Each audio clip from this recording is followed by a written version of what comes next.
भूतिया railway station. Vaishali की दादी को शुगर है।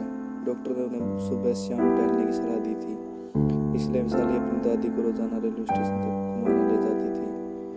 वैसे तो हरिपुर गांव की रेलवे स्टेशन खाली पड़ी रहती थी, लेकिन एक दिन वैशाली और उसकी दादी को रेलवे स्टेशन पर बहुत चहल पहल दिखाई दी, और तभी दोनों को स्टेशन पर खड़ी कुछ औरतें बुलाती हैं।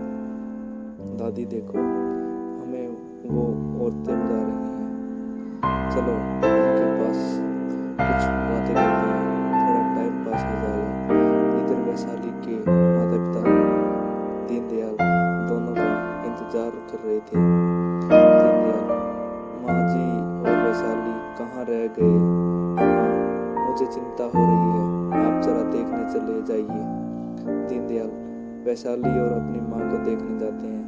तभी वो देखते हैं दोनों रेल की पटरियों पर पड़ी हैं और उनके सर पर चोट के निशान भी हैं। सपना, उसके पति रमेश आज पहली बार अपने भाई दीनदयाल के नए घर हरिपुरा जा रहे थे। सपना, आज जल्दी चलिए, हरिपुर मात्र एक ट्रेन जाती है और वो भी छूट गई तो हम वहाँ नहीं पहुँच पाएंगे। रमेश, हाँ बस तैयार हो गया, थोड़ा खाना खा लूं फिर चलते हैं। ट्रेन सपना और रमेश को रात के 11 बजे हरिपुर स्टेशन पर उतार कर चली जाती है। तभी एक अजीब सा बूढ़ा आदमी जिसकी शक्ल डरावनी सी है, वह चाय लिए उसके पास आता है और चाय के लिए पूछता है। सपना चाय के लिए मना कर देती है और दोनों कुछ और आगे बढ़ जाते हैं। अब एक औरत उनके पास आती है। औरत के चेहरे पर घाव के निशान होते हैं और पैर उल्टी थी।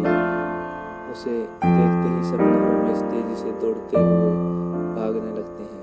सपना और रमेश स्टेशन के बाहर निकल जाते हैं। सपना का भाई दीनदयाल वहां पर दोनों का इंतजार कर रहा होता है। दीनदयाल दोनों को लेकर घर आता है।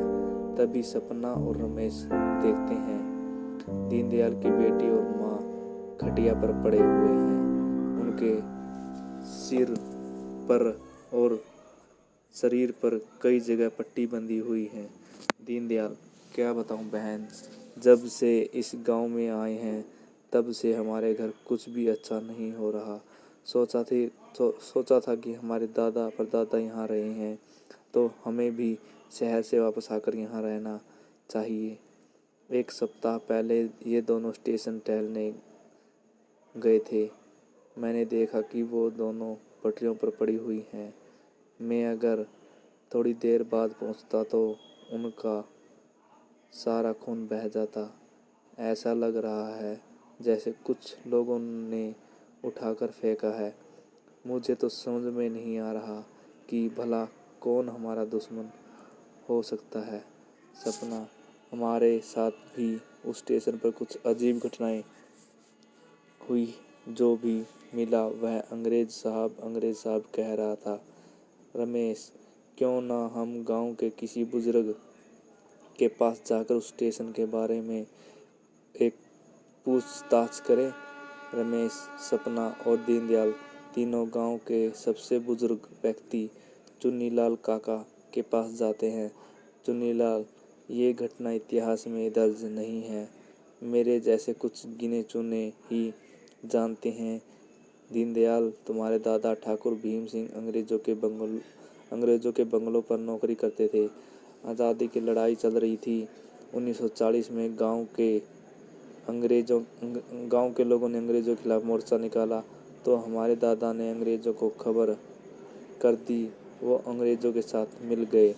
जब अंग्रेजी सैनिक आए तो क्रांतिकारी स्टेशन पर छिप गए। अंग्रेजों ने स्टेशन पर खूब गोला बारूद बरसाया और फिर सारे क्रांतिकारी मारे गए।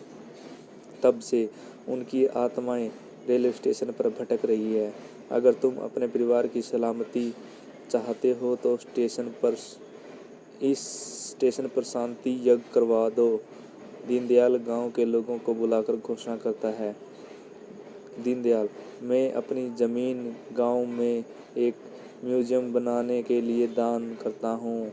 इस म्यूज़ियम में उन सभी क्रांतिकारियों की स्मारक बनेगी जो 1940 में इस स्टेशन पर मारे गए थे। दीनदयाल गांव में म्यूज़ियम बनवाता है और फिर स्टेशन पर शांति यज्ञ करवाता है और फिर उसके बाद से हरिपुर स्टेशन पर डरावनी घटनाएं होना बंद हो जाती हैं। थैंक यू दोस्तों, धन्यवाद दोस्तों आपका। मेरे चैनल को लाइक करें, सब्सक्राइब करें। धन्यवाद दोस्तों, थैंक यू दोस्तों।